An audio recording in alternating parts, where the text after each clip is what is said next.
my dad was telling me that he was in the backyard doing landscaping in New York. And at the time, obviously, you didn't have live streaming of cycling races, but it was Gent-Wevelgem. It was a huge race.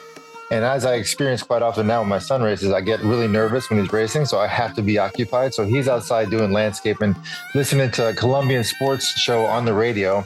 And Colombian sports is talking about soccer and all Colombian stuff. And then all of a sudden, while he's like cutting bushes somewhere, they go, "Atención, atención, el colombiano George Hincapie ha ganado Gent-Wevelgem." And he's in the backyard. He starts screaming, yelling, runs inside, talks to my mom. He won.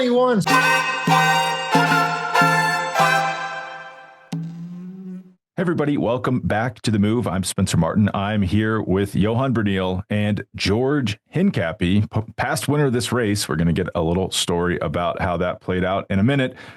But first, let's talk about today's partners. The first one is Peak Teas, which offer a wide range of dissolvable teas designed to reset your gut, enhance metabolism, and optimize energy levels. They offer a wide range of products like the green and black pu'er teas that help with everything from metabolism support to gut reset. But their Nandaka, an adaptogenic coffee alternative, has been my go-to. I love a good coffee in the morning, but sometimes I go overboard and I get the jitters, the crash, the over-caffeinated feeling. And that's why when I wake up, I just come down, throw my Nandaka into, you can put them in hot or cold water. All you have to do is just pop them in there, mix it up, and you're good to go. And they're packed with wild harvested adaptogens, the kind of stuff that helps your body adapt to stress, support immunity, and keep your brain sharp. And the best part, it's smooth, satisfying, and actually tastes amazing. None of that weak, watered down substitute nonsense. So whether you're training, working, or just trying to stay locked in, Peak's Nandaka coffee alternative delivers steady, jitter-free energy that lasts. So this is a crazy discount. I say this every time, but it blows me away every time. For a limited time, you can get 20% off for life, plus a free starter kit, which includes a rechargeable frother and a glass beaker when you grab the Pu'er bundle with our link, peaklife.com/themove. That's the move spelled out. And with Peak's 90-day money-back guarantee, you've got nothing to lose. So try it out right now, peaklife.com/themove, and feel the difference on your next ride. Our second partner is Maui Nui, the only source for Maui's exceptionally healthy and wild harvested access deer meat. Maui Nui's line of 100% wild harvested red meat is an extremely healthy option that delivers the highest protein to calorie ratio available. This is crazy, 53% more than grass-fed beef. They're sugar-free, peppered. They offer like a wide range. You can just go on there and order cuts to cook up in the kitchen nightly if you want, but my favorite product of theirs is the sugar-free peppered stick packs that offer 10 grams of protein at just 55 calories, and they're loaded with essential nutrients like vitamins, healthy fats, and are perfect for a healthy snack on the go or in between workouts. I was just traveling for spring break this past week. I was downing these peppered sticks, because if you get into this health stuff, they're telling you need 2,000 grams of protein for every 5,000 calories. And you're thinking, how is that possible? But Maui Nui's sticks can get you close to hitting that goal. And as a former resident of the island, this product means a lot to me because it's really hard to get fresh food there. A lot of it's imported, even though it's a very, lush ecosystem. They could grow a lot of food. So Maui Nui is helping provide locally sourced food. And the access deer overpopulation is a major issue, and it's unsafe because people are driving around. There's excess deer on the roads. It's not a good mix, and that's why Maui Nui is helping to solve both of those problems. And they're offering the Move listeners a limited collection of their favorite products, but supply is limited by the nature of their work. So don't wait. Head to MauiNuiVenison.com/themove to secure your access now. Again, that's Maui, MauiNui Venison.com/themove. MauiNuiVenison.com/themove. All right, into the show. First, we're talking about Gent-Wevelgem, and then we'll get into Volta Cataluyna. Gent-Wevelgem is, they call it like a sprinter's version, sprinter's classic, but today it was not. Mads Pedersen just decided, you know what, the sprints aren't working out. I'm just going to ride away from everyone and win. Second place was Tim Merlier. Third place, his teammate Jonathan Milan on Lild-Trek. Before we get into breaking down how this happened, why did this happen, what did we learn from it, George, you won this race in 2001. Is that correct? That is correct. 24 years ago, I won the race. It was an exciting race. I believe our Gabriel's going to put some video of the final. Was it the final K, or I'm not sure what we're going to do, but you guys can ask me questions on how it went. All right. We've got it. We've got the video queued up here. Let's watch. Yeah. So it was, I think, 5-man breakaway. I'm trying to kind of hang back just so I can pay attention. I knew that Leo Van Boen was super fast. I was expecting physics to do something like what he's just doing there, which actually put me in a really good position. But between Westerman and Van Boen, those guys are typically really fast. So it was a really nerve-wracking sprint. I had to risk it all and sort of let them do the work to catch physics, which was a really strong attack. And now I'm placed perfectly on Leo Van Boen's wheel, who's at the time, Johan, you remember he was quite fast. He was very fast, yeah. So there was no guarantees here, but I'm doing everything I can to beat him to the line. And as you'll see, we don't have to play it now, but the post-race interview, I had no idea if I had won. I had my really good friend, rest in peace, Paul Sherwin, telling me that he wasn't sure either, and that we needed to wait for the report. But the Belgian commentator was saying that I won, and I didn't believe him at first. So it was kind of a funny interview. Amerikaanse zijde, George, congratulations. Nice victory, and you needed it. I don't know if I won yet. Yeah, you won. Are you sure? Yeah, we are sure. Absoluut zeker, Karel. Yeah, it's kind of funny. And our counterpart, Bradley Wiggins, can do this interview like to perfection. So if you ever run into him, ask him to do this interview. He imitates me quite well. They're looking at the photo. They're looking at the photo. I know, listen to my voice. You really win, George. He says I won. He says he's sure. But that's cool. Yeah, no, it was fun. Yeah. I posted the whole video on Instagram if anybody wants to check it out. But another funny story about that, which I didn't know this story. I was having dinner with my parents last night, and my dad was telling me that he was in the backyard doing landscaping in New York. And at the time, obviously, you didn't have live streaming of cycling races, but it was Gent-Wevelgem. It was a huge race. And as I experience quite often now with my son races, I get really nervous when he's racing. So I have to be occupied. So he's outside doing landscaping, listening to a Colombian sports show on the radio. And Colombian sports is talking about soccer and all Colombian stuff. And then all of a sudden, while he's like cutting bushes somewhere, they go, "Atención, atención, el colombiano George Hincapie ha ganado Gent-Wevelgem." And he's in the backyard. He starts screaming, yelling, runs inside, talks to my mom. He won. So it's kind of a funny story. I had no idea that's how my dad first found out that I won Gent-Wevelgem, but it was kind of funny last night talking about it. That's cool. Yeah, that is a cool story. No, but it was a really important victory also for you, obviously, George, but for the team, because as everybody knows, we were not extremely focused on the classics. This was the first biggest one-day race win. Yeah. And I think actually in the whole history of the team, it's the biggest win, because we never won a World Tour race, like a monument. So Gent-Wevelgem is like the next best one, and it was a huge win. Crazy to think it's already 24 years ago. Yeah. And just thinking about like watching today's race, for example, obviously I had an amazing day that day. Felt so good, so strong, so confident. Did like really good numbers up the Camelberg. But man, how much has cycling changed? Like these guys feel good. They're so strong. Mads Pedersen was on the attack with almost 100K to go and bridged up to the breakaway essentially on his own. I mean, we got to break this down because the amount of power that Mads Pedersen displayed in today's ride, not to mention after riding an incredible race on Friday. And obviously, you would think he'd be a little bit tired. But I mean, Johan, what about this performance? Well, I mean, listen. I mean, if you listen to his interview after the race, he recognizes, but he didn't have to say it. We already saw. I mean, the exhibitions he put on in Paris-Nice was incredible already. But he says he's in the best shape of his life. But I think George, when I saw him go, and I think he went for the first time he went with 72K to go on one of those. But before he was already in a lot of other little groups. Yeah. He went with 72K to go, bridged up, and then with 60K to go, he went on his own. The first reaction is, "Hey, what are you doing? You can't make this." Yeah. on the other hand, I think also that we are witnessing a generation with 4 or 5 really super strong guys. Listen, there's not many guys who can do this.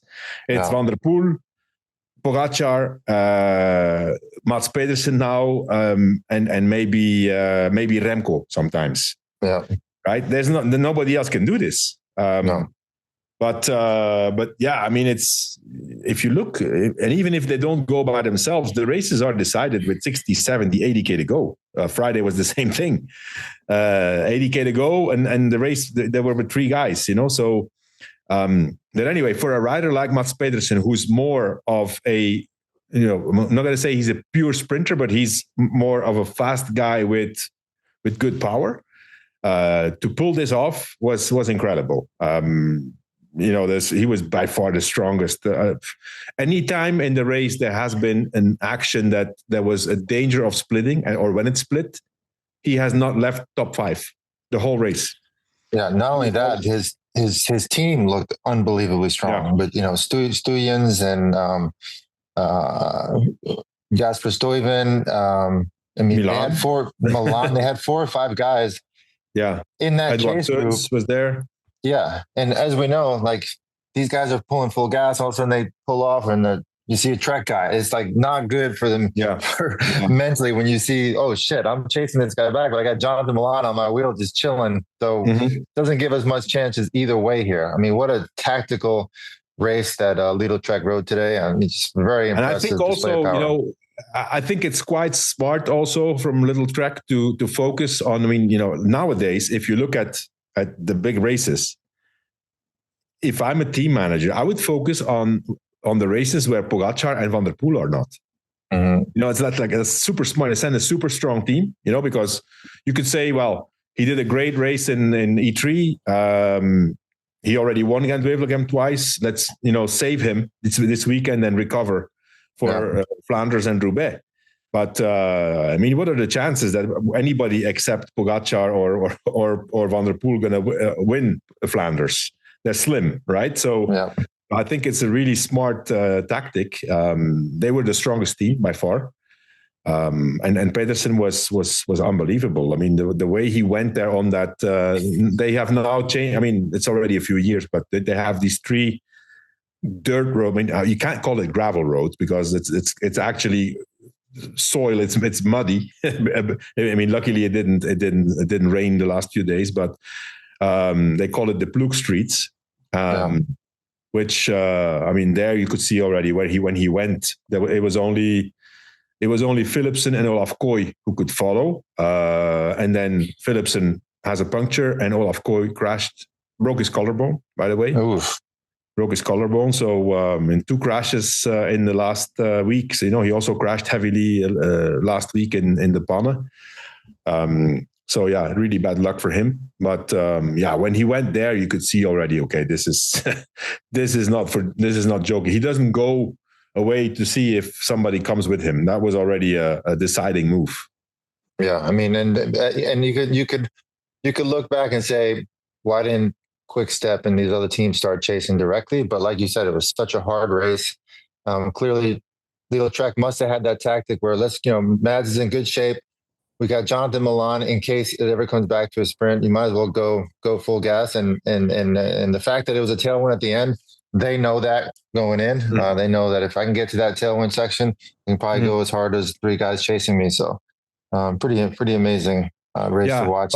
But especially the way he went, like when he went from 60K to go to 30K to go, the way he put time into those 6-7 guys at the same time, put the same time in the peloton, and there was 3 guys chasing there. There you can see, okay, the guy has incredible legs. Was funny. Did you hear his interview after the race? I did not. I did, yeah. Where he said, well, I actually don't know what I was thinking. And I went.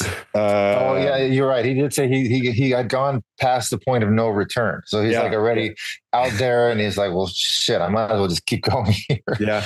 Well, think about it looks crazy to us. And like Brian Smith on the commentary he was like, he's going to get caught. What's he doing? But if you have Jonathan Milan sitting in the group, doesn't really matter, right? Just go. And if you get caught, Milan's going to win the sprint. So it looks crazy for Pedersen, but if you think about it as a holistic team strategy, it's great for them because Pedersen's out there. If he wins, he wins. If he gets caught, Milan's going to win the sprint. So they've got all their bases covered.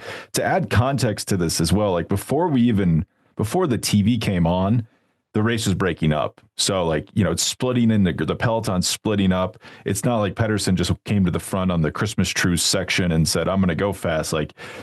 Everyone that was in that peloton, a lot of them had chased back on. So they're probably gassed already. And I almost think about it in basketball. It sounds really simple, but teams have realized 3 points are more than 2. So let's shoot a bunch of threes. And it's completely changed the game in the last few years.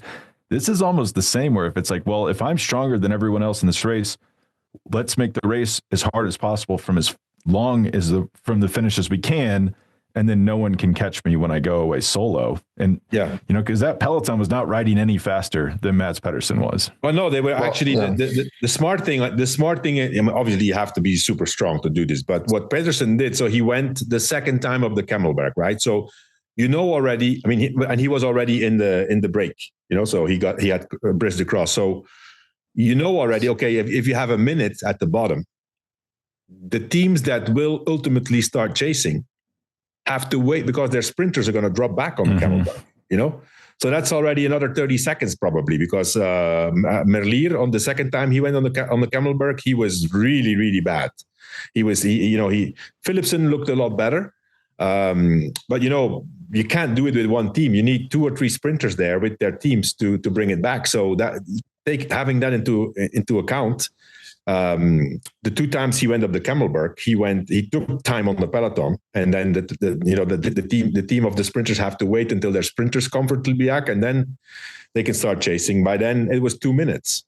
And Gent-Wevelgem, I've done it a bunch of times. I've done several different scenarios of the racing at Gent-Wevelgem, but one thing you're almost guaranteed, and Johan, correct me if I'm wrong, is that people just think it's Gent-Wevelgem. You have a hard circuit at the end with the Camelberg, but not much going on in the beginning. Well, no.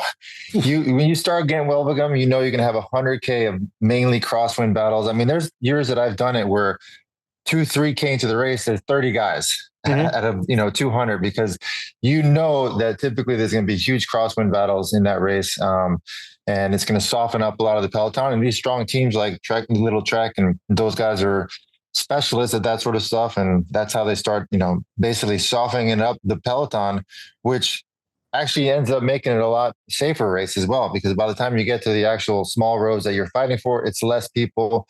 The majority of the peloton isn't there fighting, so it makes it safer, it makes it harder, more selective, and it benefits guys greatly like Mads Pedersen. Yeah, I mean, and I think also, I don't know, I mean, I would have to look at the courses from back in the days, but they did make it harder and harder. I mean, there's like 10 climbs in that loop around the Camelberg. They call it het Heuvelland. So it's like the land of the hills, they call it in Flanders.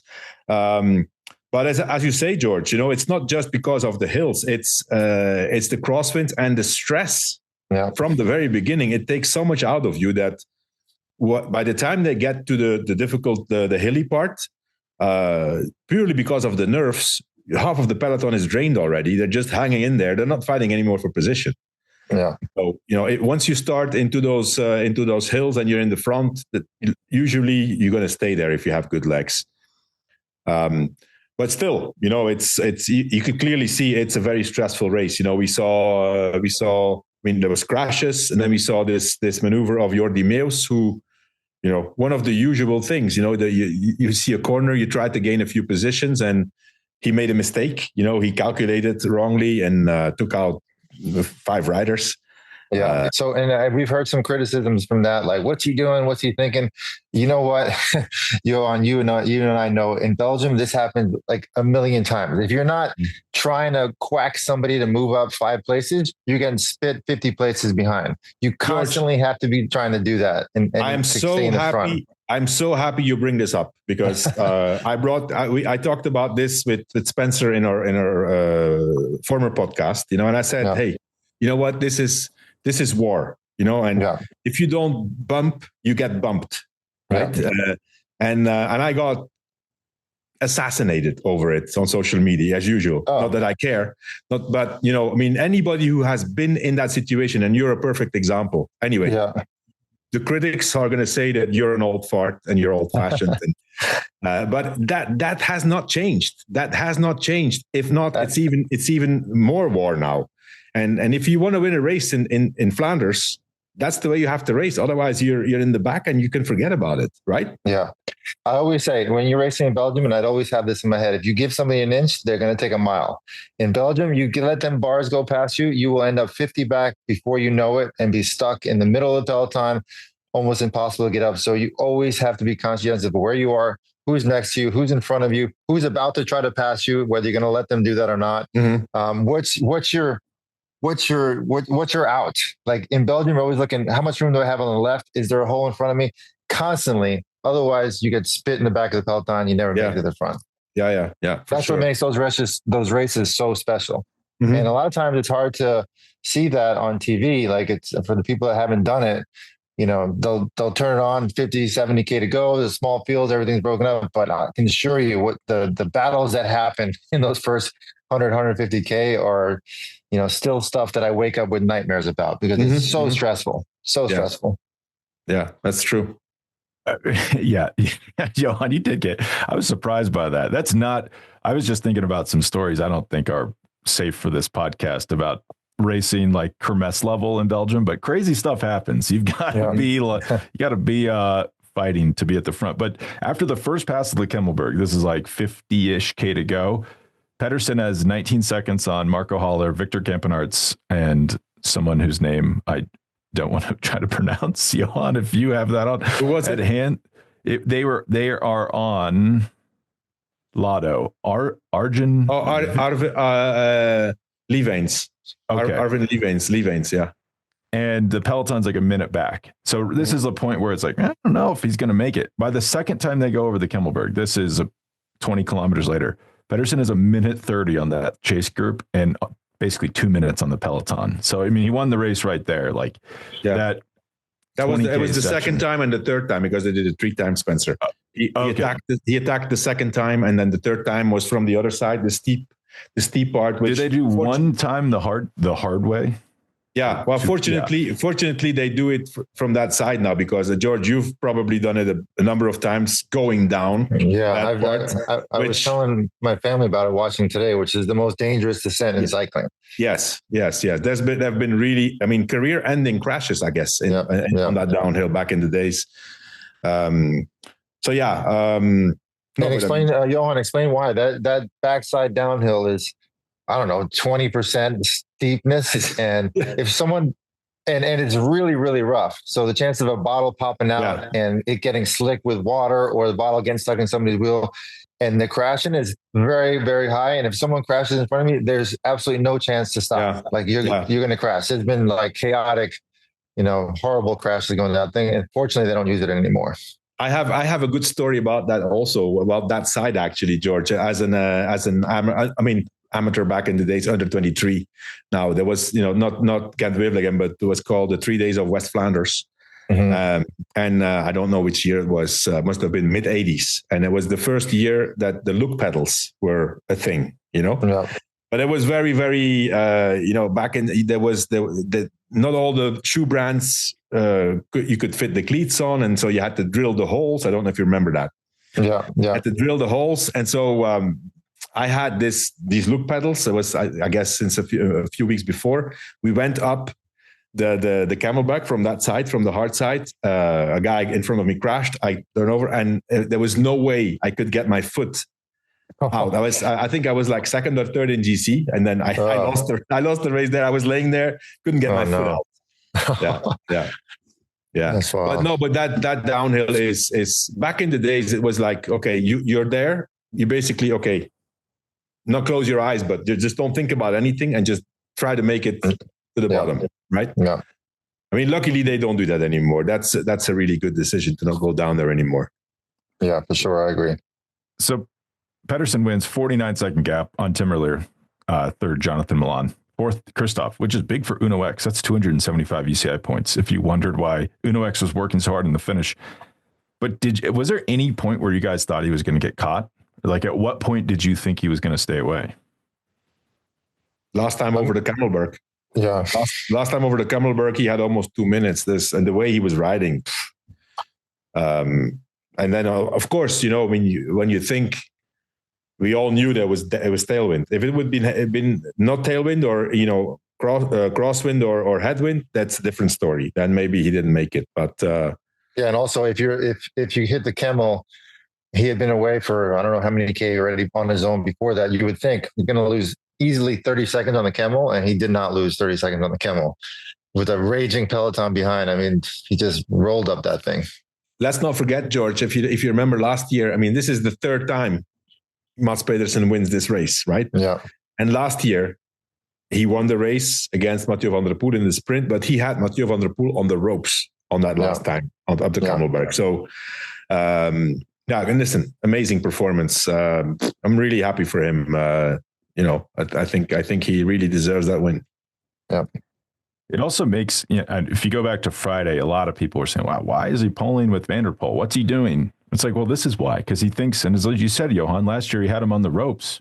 It's like he thinks he's the strongest rider in the sport, probably. If you guys were doing this, would you think, I'm pretty good? I should probably press the issue when I can. Like, but also, Spencer, I think it also goes with the attitude of the riders. Mads Pedersen is a warrior. He's not gonna sit on. There's different ways of pulling. Also, if you're away with Van der Poel, you can take turns, but I'm not going to say soft pedaling, but let him do the majority of the work, the longest pulls or the fastest pulls. But these guys, Ghana's the same. He kind of knows that he can't drop him, but they're not going to sit on. There's no way they're going to sit on. I think they're too proud. Yeah. And on top of that, it's a good way to. If the three strongest riders are away, that's the podium, right? We saw the same thing in Milan-San Remo. Why would Ghana and Van der Poel relay Pogačar in between the Cipressa and the Poggio, knowing for sure that Pogačar is going to try to attack them and drop them on the Cipressa? They're right for the podium. Yeah. Yep. That's a very good point that I think a lot of people who haven't raced don't think about. But yeah, those podiums matter. Before we move on and do our ad break in Catalunya, I was thinking about, Johan and I were talking a lot about Visma on Friday. Like, man, they used to be at the front of these races. What's going on? They were pretty active. Like when the TV coverage came on, everything gets derailed when Olaf Koy crashes and breaks his collarbone. But I don't know if you guys caught this, but the peloton split in the crosswind, so really close to the breakaway. Victor Campenaerts slips off the front, bridges up to the break. Pretty good situation. Olaf Koy crashes out. Mads Pedersen bridges up to the breakaway. Now Victor Campenaerts is away with Mads Pedersen.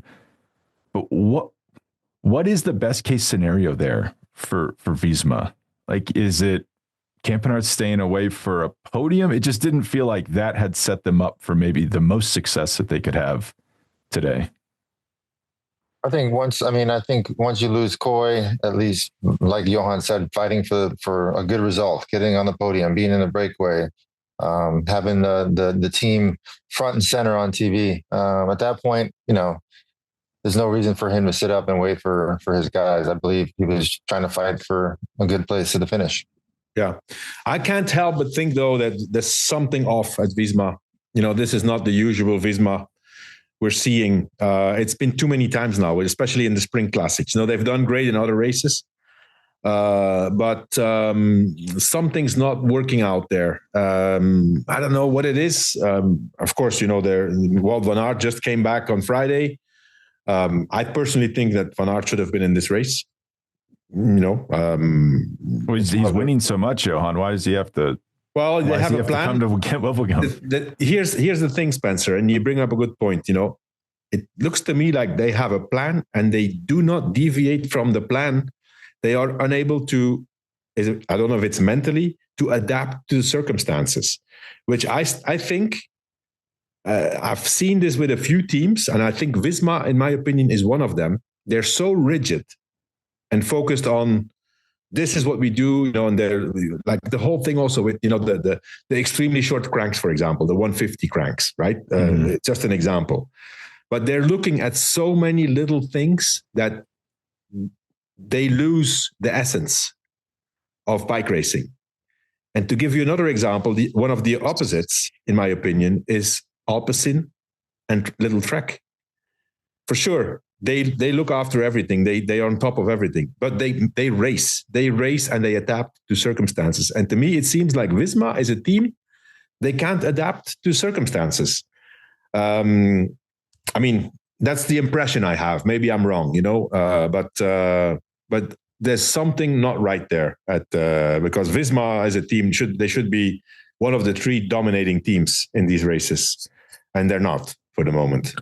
I agree, but we have seen big teams sort of start out slow, and then once they hit races like Flanders and Roubaix, it's go time. Everybody, it's all on the line. So I'm personally hoping that, they pull it together, and they got guys like Jurgensen, obviously Wout van Aert, and a really solid team that has a proven history of success in these types of races. So I'm hoping that they get to Flanders and are able to provide a great show and a battle for us to watch. Yeah, it's not going to be easy, George, because as you know, there's no miracles in a short period of time. So if you look, Van Aert and Jurgensen are their two strongest guys for Flanders and Roubaix. Think logically. I mean, how can they get up to the level of Mathieu van der Poel, Tadej Pogacar, Pipo Ganna, and Mads Pedersen? I don't think so, man. They need circumstances. They need circumstances to be in the front because. And I said this to Spencer in our earlier podcast. I said Wout van Aert, and I'm a fan of Wout, and I would love to see him do really well. But it just seems that he doesn't have the legs right now. Because a top Van Aert would have corrected that situation on the Tyenberg on Friday. That's true. He also said he just arrived from altitude. He goes, there was kind of an experiment. They got there, I don't know, a day or two before. Yeah. We all know what we feel like when we come off altitude. It takes some days to adjust, to adapt. Yeah, for sure. So, like you said, maybe this is part of the plan. Like, okay, you want to do well at E3, you want to show, but also it's all about Flanders and Roubaix for these guys. Well, I guess we'll judge or give our opinion. We're not going to judge. We're going to give our opinion after Roubaix, right? Yeah. But I just want to come back, George, on a little. I think it's 1 year ago, 2 years ago in the Tour de France, probably 2 years ago, where you and Lance and I had a disagreement on Van Aert and Van der Poel, and I said, I think personally that Van der Poel is more of a talent, more of a born winner. And you guys said, are you crazy? Yeah. Have you not seen the Tour? Have you changed your mind already, or you still think I'm not going to count out Wout van Aert. I mean, obviously he has not for sure, had a great start of the year, but I mean, it is Wout van Aert, and let's hope he pulls it together. But clearly Van der Poel is leading that. Yeah. Well, let's and in Wout van Aert's defense, let's not forget, we have to mention this. His two incredible crashes last year. Yeah. In March in Dwars of Vlaanderen was horrible. And then in the Vuelta, that knee injury is really, really bad. Yeah. It's not easy to come back from those things. So that's obviously, we cannot forget that, right? So it's not easy. Not only that, like how good was he going in the Vuelta? I mean, he was basically winning at, winning at all in every discipline. I mean, he was flying at the Vuelta. Yeah. So hopefully he finds that form here pretty soon. I hope so. Yeah. He would have won the green and the KOM jersey at the Vuelta. Just for that. That's incredible. Yeah. I mean, I love Van Aert, probably my second favorite rider in the sport.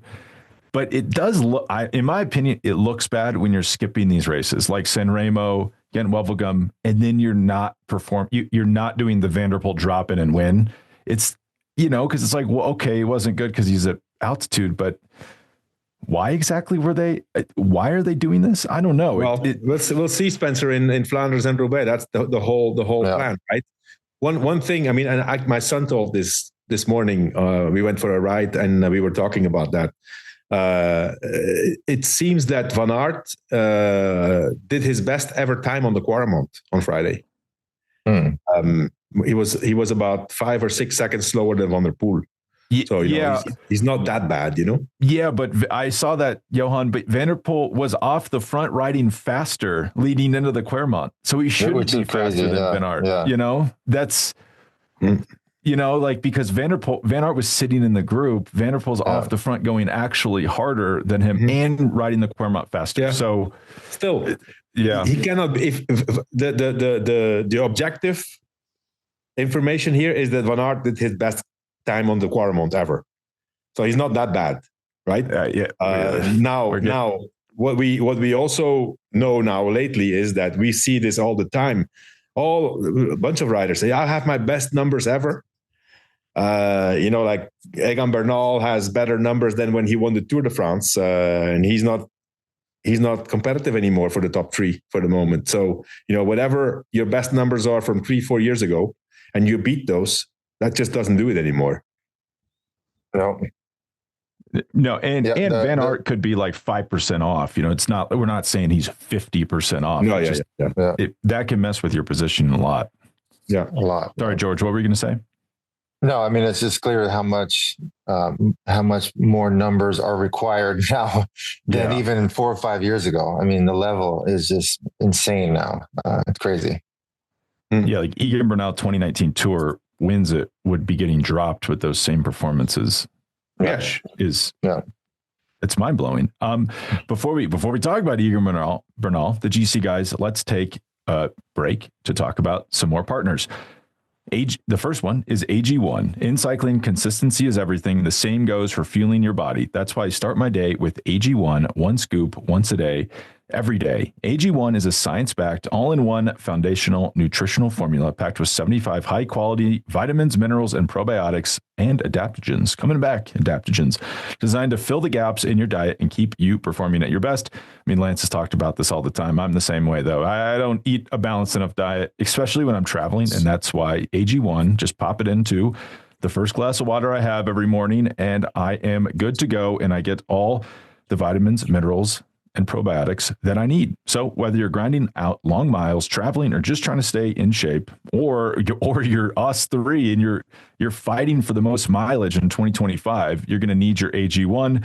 It makes it super easy to support your energy, recovery, and gut health and immune system, all without a million supplements cluttering up your kitchen.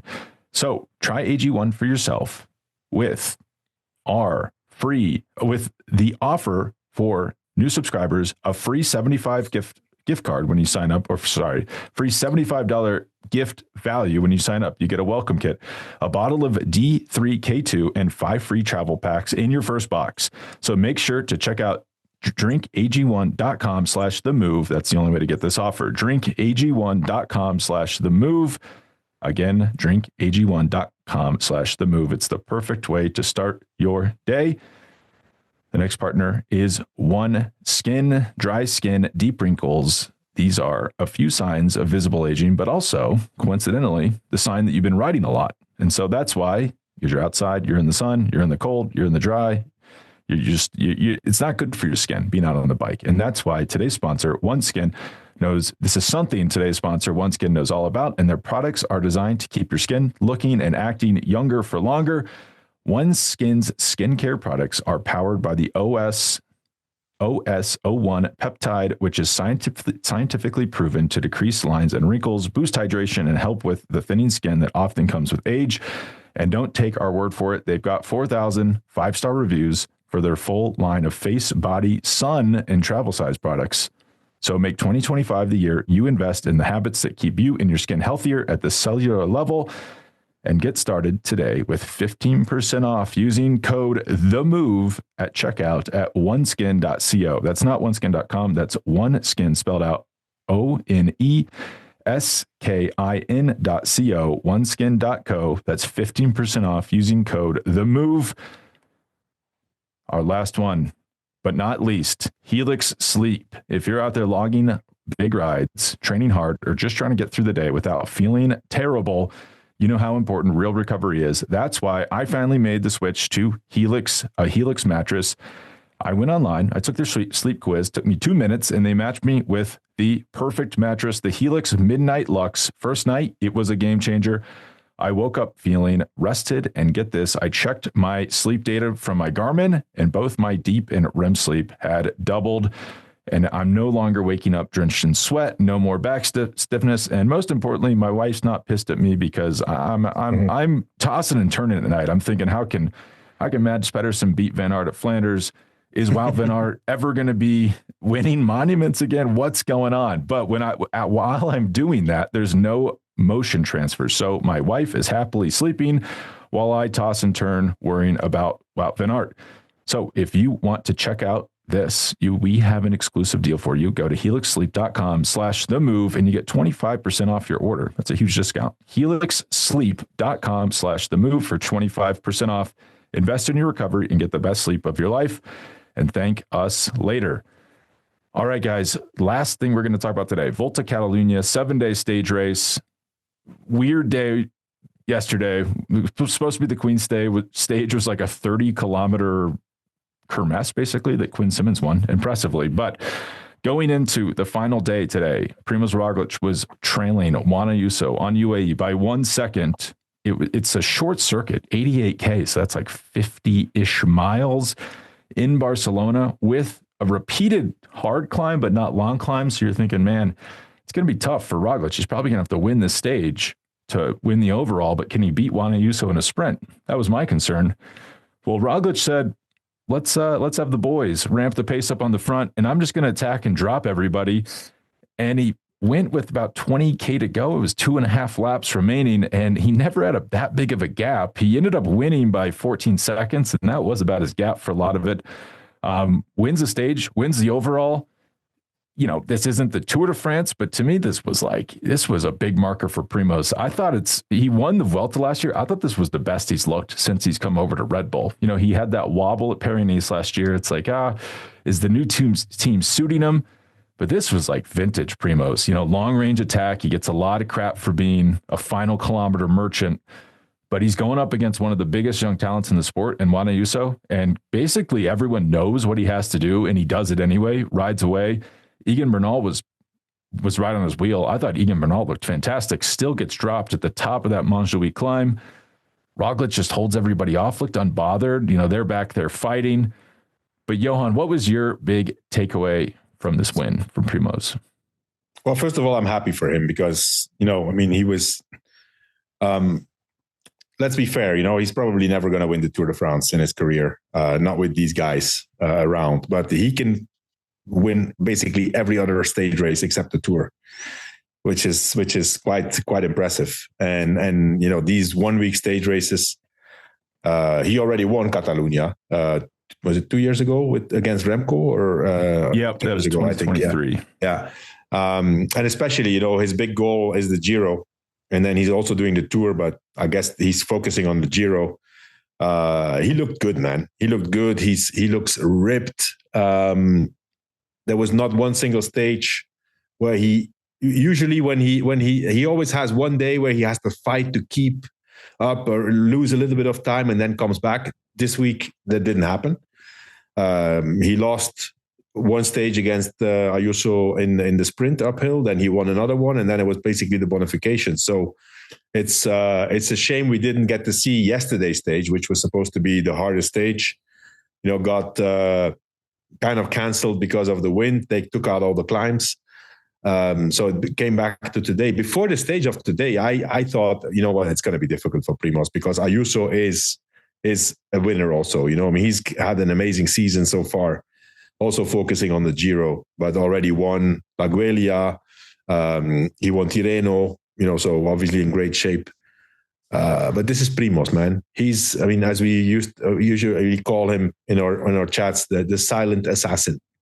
Mm-hmm. You know, he knows how to execute, man. And today he didn't wait for the bonifications. He just went.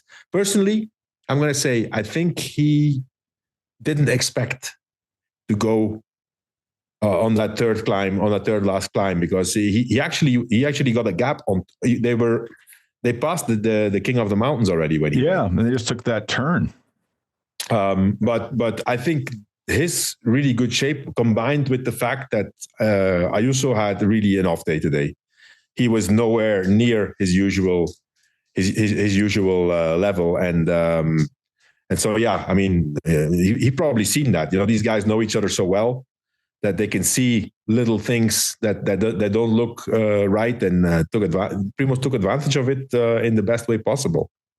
Yeah, it's interesting to watch him. I mean, his cadence is so high compared to all the other GC guys that we watch. It's really fun to watch his style. It's completely different, super high cadence, super aggressive. Even that stage that he lost to Ayuso, it was like he was almost shocked. It's like, wait, somebody's still on my wheel. Like he's actually coming around me. I don't think he was expecting it. He felt so good. And he saw the next day when he actually just still let it out and ended up winning that one. Mm-hmm. But clearly on huge form. And I'm a massive Primož Roglič fan.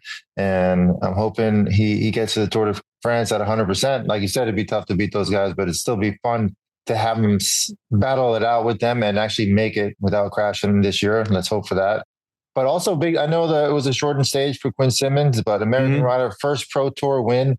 He was over the moon excited. I mean, this guy, that attack that he did, I don't care if the race was shortened or not, but 1K uphill, full gas on your own, and then holding off that peloton, that was super impressive.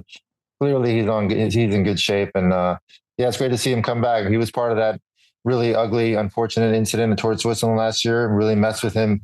Was that last year or 2 years ago, Johan? 2 years ago, right? 2 years, that's right. Is it not 3 years ago?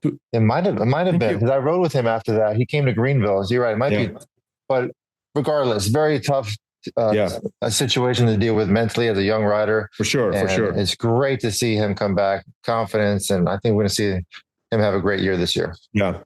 I agree.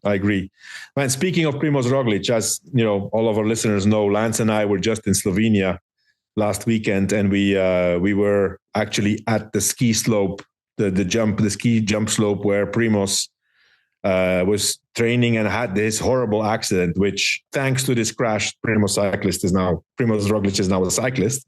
Man, let me tell you, if you see that, this guy is not normal. If you go down there, that's crazy. It's unbelievable how impressive this is. And think that somebody goes off there on skis and then flies through the air.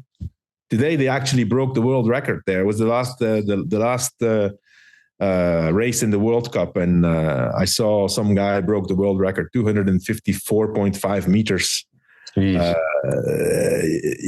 Dude, he's a special guy. If you do this, cycling is peanuts in my opinion. You're probably not nervous going into the final circuit thinking, I don't know, can I take this second? I had the same reaction, Johan, when I saw that ski jump. Like, this guy is kind of messed up, actually. Like, why would you do that? It's crazy. Yeah, it is.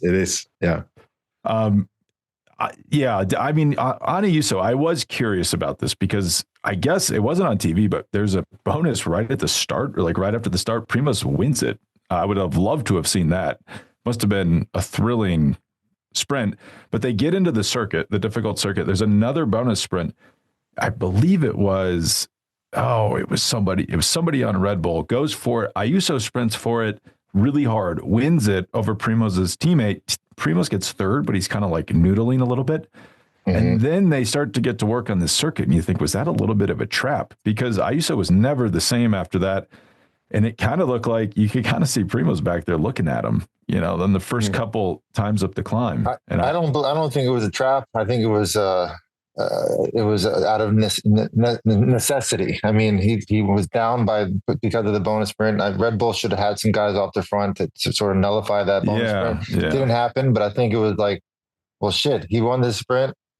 He's leading virtually now in the GC. I have no option but to try to get away here if I want to win this.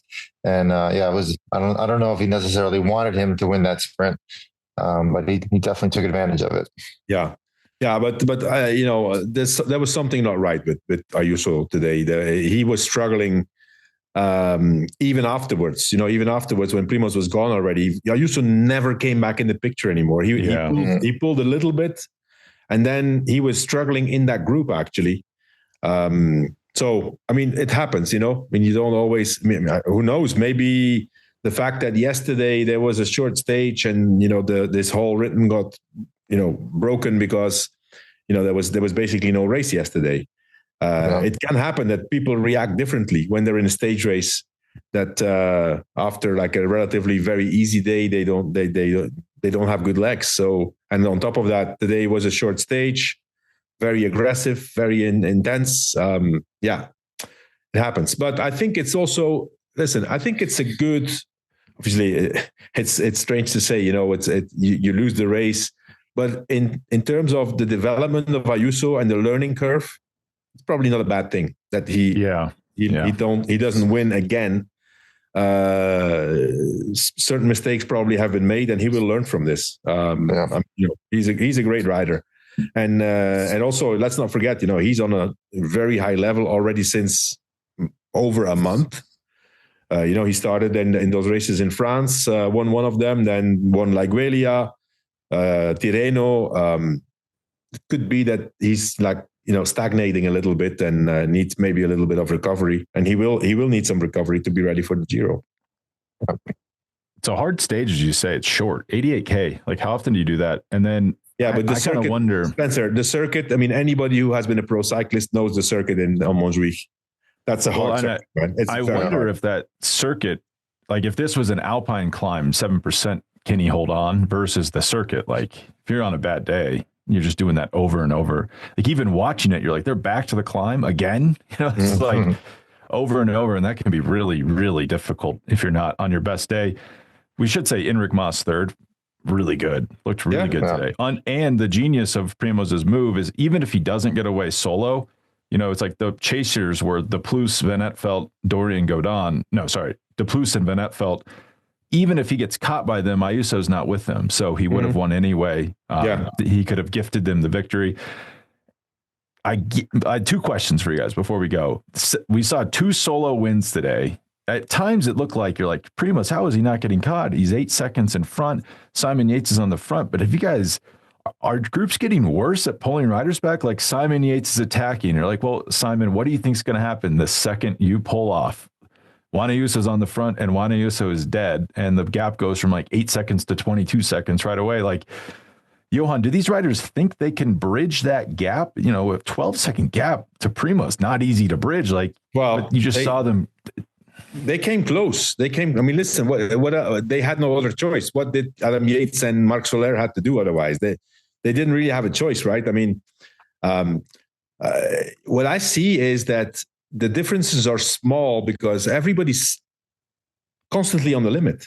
It's not like a guy takes off and in the peloton there's a bunch of fresh legs. They're always on the limit, and so you could see even like there was 2 laps that they came within 10 seconds of Primož, and normally you say, okay, he's getting caught now, but they got to the top and they didn't have it anymore either. So, and then Primož went away again. So I think that has changed so much because not so long. I mean, I'm going to say 10 years ago, there was a lot of, nowadays races are from the gun, full gas, and everybody's on the limit from the start. Back in the days, it was not the case. You know, there was always fresher legs in the peloton that could bridge 30, 40 seconds. That doesn't happen anymore. And they're so in tune with their numbers and the efforts that they can do and the way they train it.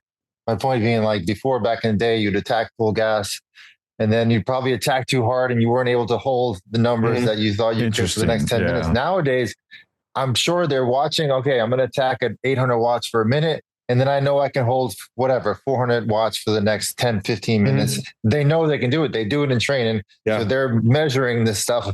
So the surges aren't as great, but the overall end effort is faster and it's harder to actually catch them. I mean, it's easier said than done, but they are training this a lot more these days. For sure. I agree. You guys want to hear a crazy stat? In the last 14 major one-day races, so that's like monuments, world championships, Olympics, do you know how many of those were won solo? Sounds like a lot. It's 13 of them. 13 of them. Philipsen at San Remo. No, sorry. I just forgot about this San Remo. So 12. Philipsen at San Remo last year, Van der Poel at San Remo this year. The only non-2 solo ones. Oh, wow. That's mind-boggling, yeah. Isn't that mind-boggling? And also, do you know the last time Primož Roglič finished the Tour de France? When he got second. Yeah, it was 2020. Yeah. Woo.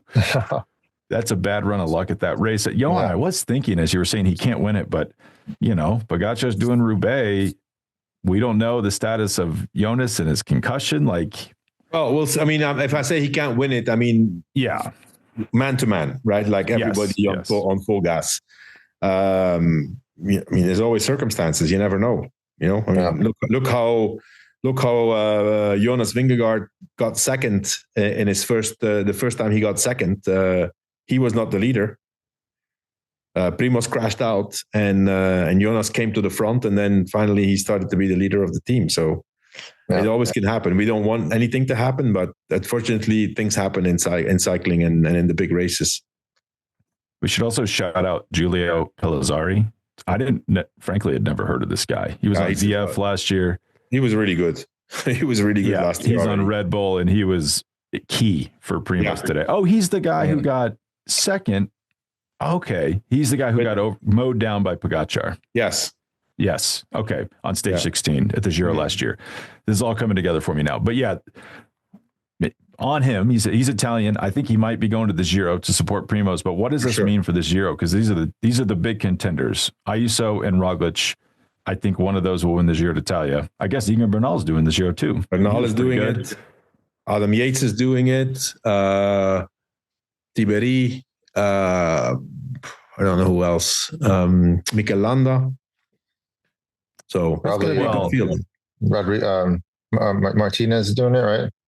I don't know if Martinez is doing it. I mean, listen, if I'm Red Bull, I'm sending my strongest team there. No.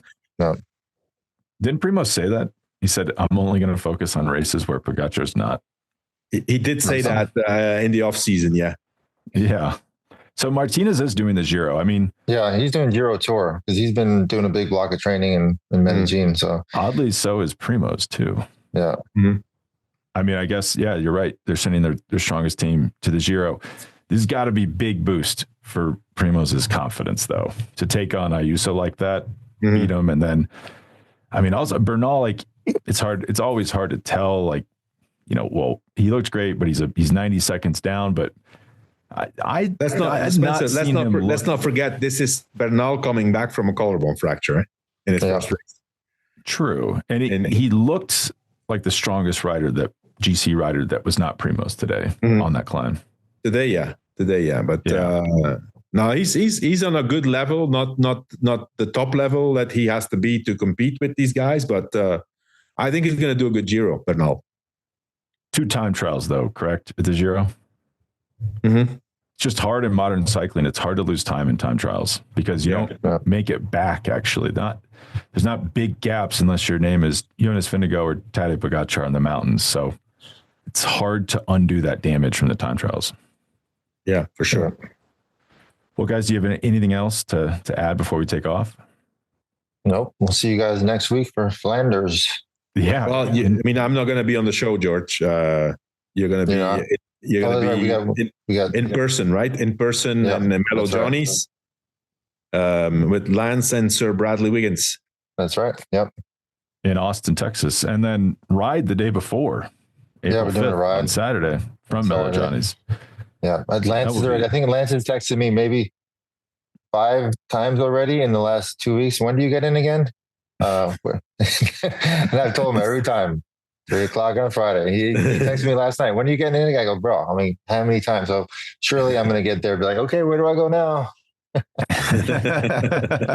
I didn't know you were staying here. You didn't tell me you're coming in today. Exactly. I'm sure that's going to happen. All right. Well, thanks for joining us, George. All right, guys. From your retreat. Okay. Thanks. Thank you. Bye, guys. Ciao, ciao. Bye-bye.